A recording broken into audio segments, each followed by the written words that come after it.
Thank you so much. ಪ್ರತಿ ವರ್ಷ birthday ಅಂದಾಗ ಏನಾದರೂ ಒಂದು ಸರ್ಪ್ರೈಸ್ ಇಟ್ಕೊಂತಿದ್ರಿ ಫ್ಯಾನ್ಸಿಗೋಸ್ಕರ, ಬಟ್ ಈ ಸಲ ಫ್ಯಾನ್ಸ್ಗೆ ನಿರಾಸೆ ಮಾಡಿದ್ರು. ರೀಸನ್ ಏನು? ಇಲ್ಲ, ನಿರಾಸೆ ಮಾಡಿದ್ದೀನಿ ಅಂತ ಅನ್ನಿಸ್ತಾ ಇಲ್ಲ. ಬಿಕಾಸ್ ಉಗ್ರದಮ್ಮಿಂದ ಒಂದು ಫೋಟೋ ರಿಲೀಸ್ ಮಾಡಿದ್ದೀವಿ, ಒಂದು ಪಿಕ್ಚರ್ ರಿಲೀಸ್ ಮಾಡಿದ್ದೀವಿ. ಆ್ಯಂಡ್ ಮೋರ್ ದೆನ್ ಎನಿಥಿಂಗ್ ಏನೇ ಬಿಟ್ಟರು ಸ್ವಲ್ಪ ಅಚ್ಚುಕಟ್ಟಾಗಿ ಬರಬೇಕು, ಕರೆಕ್ಟಾಗಿ ಪ್ರೆಸೆಂಟ್ ಮಾಡಬೇಕು ಅನ್ನೋದಷ್ಟೇ ನಮ್ಮ ಒಂದು ಕಾಳಜಿ ಹಾಗೂ responsibility. And more than anything ಉಗ್ರದಮ್ ಆಗಲಿ, ಅಫ್ಕೋರ್ಸ್ ಇವನ್ ಪರಾಕ್ ಆಗಲಿ, ಏನಾದ್ರು ಒಂದು ಆಚೆ ಬರಬೇಕಾಗಿತ್ತು. ಬಟ್ ಅದಕ್ಕೆ ಆದಂಥ ಕಾರಣಗಳಿದ್ದಾವೆ.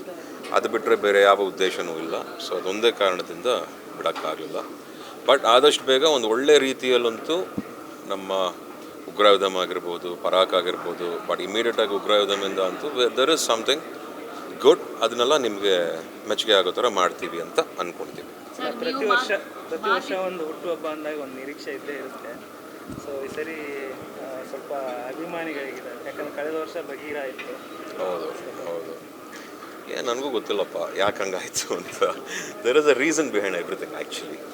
ಈಗ ನಾವು ಹಲವಾರು ದಿನದಿಂದ ಕೆಲವನ್ನ ಪ್ಲ್ಯಾನ್ ಮಾಡ್ಕೊಂಡಿರ್ತೀವಿ. ಬಟ್ ಸನ್ನಿವೇಶ ಸಿಚುವೇಶನ್ಸು ನಮ್ಮ ಕೈಯಲ್ಲಿರಲ್ಲ, ಘಟನೆಗಳು, ವಿಷಯಗಳು. ಸೊ ಹಾಗಾಗಿ ಇರ್ಬೋದು, ಅದು ನಮ್ಮ ಒಂದು ಪ್ರಾಬ್ಲಮ್ಮು. ಸೊ ಅದರಿಂದ ಯಾರು ವರಿ ಮಾಡೋ ಅಂಥದ್ದೇನಲ್ಲ ಈಗ ಸದ್ಯಕ್ಕೆ. ಸೊ ಹಾಗಾಗಿ ಆದಷ್ಟು ಬೇಗ ಬೇರೆ ರೀತಿಯಲ್ಲಿ ಒಂದು ಒಳ್ಳೆ video, something related to the movies ಏನಾದ್ರು ಬರುತ್ತೆ ಅಂತ ಹೇಳಲಿಕ್ಕೆ ಇಷ್ಟಪಡ್ತೀನಿ. I am so sorry. ನನಗೆ ಬೇಜಾರಾಗ್ತದೆ. ಇದು ಯಾವಾಗಲೂ ಆಗ್ತಿರ್ಲಿಲ್ಲ. ನಾರ್ಮಲಿ ತುಂಬ ಚೆನ್ನಾಗಿ ಒಂದು 17th ತುಂಬ ಸರ್ಪ್ರೈಸಿಂಗ್ ಆಗಿ ನನ್ನ ತುಂಬ ಇಷ್ಟಪಡೋ ನಮ್ಮ ಅಭಿಮಾನಿಗಳಿಗೆಲ್ಲ ಏನಾದ್ರು ಸರ್ಪ್ರೈಸ್ ಕೊಡ್ತಾ ಇದೆ. ಬಟ್ ತಪ್ಪು ತಿಳ್ಕೊಬೇಡಿ, ಅಟ್ಲೀಸ್ಟ್ ಫೋಟೋ ಕೊಟ್ಟಿದ್ದೀವಲ್ಲ, ಪ್ಲೀಸ್ ಐ ಹೋಪ್ ನಿಮಗೆಲ್ಲ ಇಷ್ಟ ಆಗಿದೆ. ಸರ್, ನೀವು ಮಾತಿನ ಮಧ್ಯೆ ಒಂದು ಹೇಳ್ತೀರಾ, ಅಂದರೆ ಟೆಕ್ನಿಕಲ್ ಇಶ್ಯೂಸ್ ಆಗಿರ್ಬೋದು, ಅಹಿತಕರ ಟೆಕ್ನಿಕಲ್ ಇಶ್ಯೂಸ್ ಆದರೆ ಇಷ್ಟೊತ್ತಿಗೆ ನೀವು ಕ್ಲಿಯರ್ ಮಾಡ್ತಿದ್ರಿ, ಅದಕ್ಕೆ ಯಾವುದೇ ಅವಕಾಶ ಇರ್ತಾ ಇರಲಿಲ್ಲ. ಬಟ್ ಒತ್ತಿ ಹೇಳ್ತೀರಾ ಅಹಿತಕರ ಘಟನೆ, ಡೈರೆಕ್ಟ್ರು ಮಾತಾಡಬೇಕಾದ್ರೂ ಅಹಿತಕರ ಘಟನೆ ಅಂತಂದ್ರಿ. ಆ ಅಹಿತಕರ ಘಟನೆ ಏನಿರ್ಬೋದು? ಅಮ್ಮ, ಅದನ್ನು ಹೇಳ್ಕೋಬೇಕು ಅಂತಲೂ ಇಷ್ಟ ಅಲ್ಲ ಕಣಮ್ಮ ನನಗೆ. ಫಸ್ಟ್ ಆಫ್ ಆಲ್ ಕೆಲವು ವಿಚಾರಗಳನ್ನ ನಾವೇ ಇಟ್ಕೋಬೇಕು ಅಂತ ನಾನು ಅಂದ್ಕೊಂಡು ನಂಬಿರೋನು ನಾನು.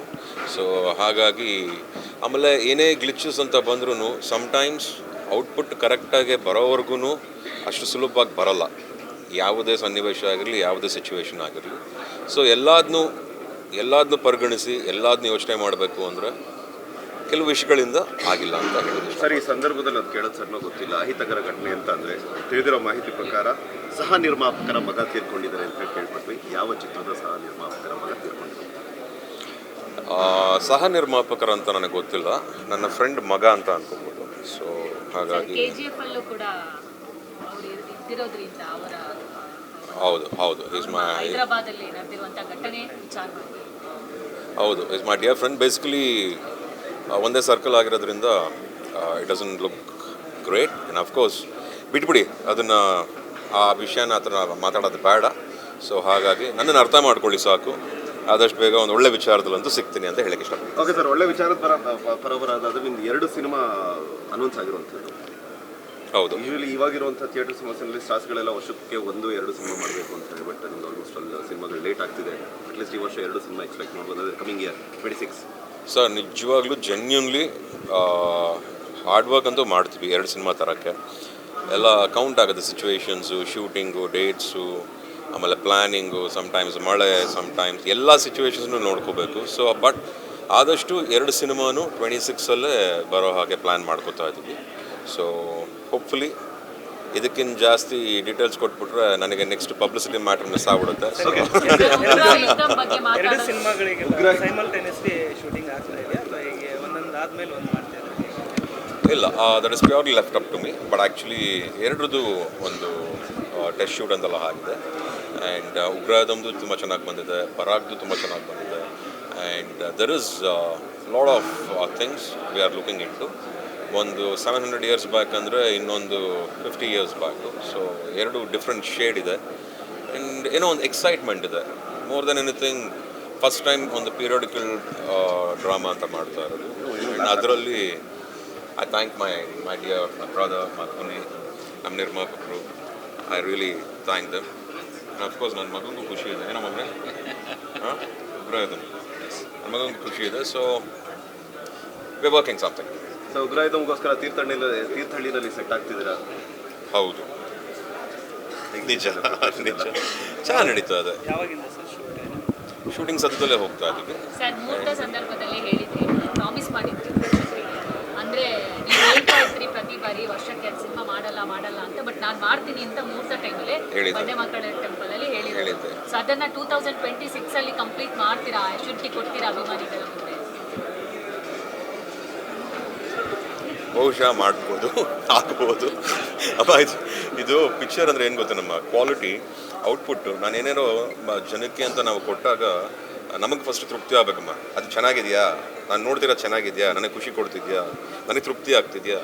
ನನಗೆ ಆಗಿಲ್ಲ ಅಂದಾಗ ನಾನು ಹೇಗಮ್ಮ ಆಚೆ ಪಡೋಕ್ಕಾಗುತ್ತೆ ಕೆಲವುದನ್ನು. ಸೊ ಹಾಗಾಗಿ ಆದಷ್ಟು ಅಷ್ಟೇ ಕಾಳಜಿ ವಹಿಸಿ ಪ್ರೀತಿಯಿಂದ ಸಿನಿಮಾಗಳನ್ನ ಮಾಡ್ತಾ ಇದ್ದೀನಿ. And more than anything Parak ಒಂದು ಸ್ವಲ್ಪ ದಿನ ಶೂಟಿಂಗ್ ಮಾಡ್ತೀನಿ, ನೆಕ್ಸ್ಟ್ ಉಗ್ರಾಯುಧಂ ಕಂಪ್ಲೀಟ್ ಮಾಡ್ಕೊಡ್ತೀನಿ ಆ್ಯಂಡ್ ಇಮಿಡಿಯೇಟಾಗಿ ಮತ್ತೆ Parak. So it depends again about ಏನೋ ಮೈ ಅವೈಲಬಲ್ ಡೇಟ್ಸ್ ಪ್ರಕಾರ ನಡೆಯುತ್ತೆ. ಅದೇನೋ ಮಾಡ್ಕೋತೀವಿ ನಾವು ಕಷ್ಟನೋ ಸುಖನೇನೋ ಮಾಡ್ಕೋತೀವಿ. ಬಟ್ 2 ಪಿಕ್ಚರ್ ಅಂತೂ ಮುಂದಿನ ವರ್ಷ ಬರಲಿಕ್ಕೆ ನಾನು ಟ್ರೈ ಮಾಡ್ತೀನಿ. ಹೈ ಬಡ್ಜೆಟ್ ಸಿನಿಮಾ 40 ಕೋಟಿಗೂ ಹೆಚ್ಚು ಖರ್ಚಾಗ್ತಿರೋದು. Thank you sir, thank you so much sir. ನಿಮಗೆ ಬಿಟ್ಟಿದ್ದು ಸರ್, ನಾನು ಸಿನಿಮಾ ಮಾಡ್ತೀವಿ ಸರ್. ನೀವೇನಾರ ಅನ್ಕೊಳ್ಳಿ, ಸದ್ಯಕ್ಕೆ ನನಗೆ ಬಡ್ಜೆಟ್ ಬಗ್ಗೆ ಮಾತಾಡೋಕ್ಕೆ ಇಷ್ಟ ಇಲ್ಲ, ಮತ್ತೊಂದು ಮಗದೊಂದು. ನಾನು ಬರೀ ನಮ್ಮ ಕೆಲಸದ ಬಗ್ಗೆ ಮಾತ್ರ ನಾವು ಬಹಳ ಕಾಳಜಿ ವಹಿಸೋದು. ಸೊ ಬಿಡ್ಬಿಡಿ ನಮ್ಮನ್ನು ಆ ಟಾಪಿಕ್ಕಿಂದ. ನೀವಂದರೆ ಖುಷಿ sir, thank you so much sir.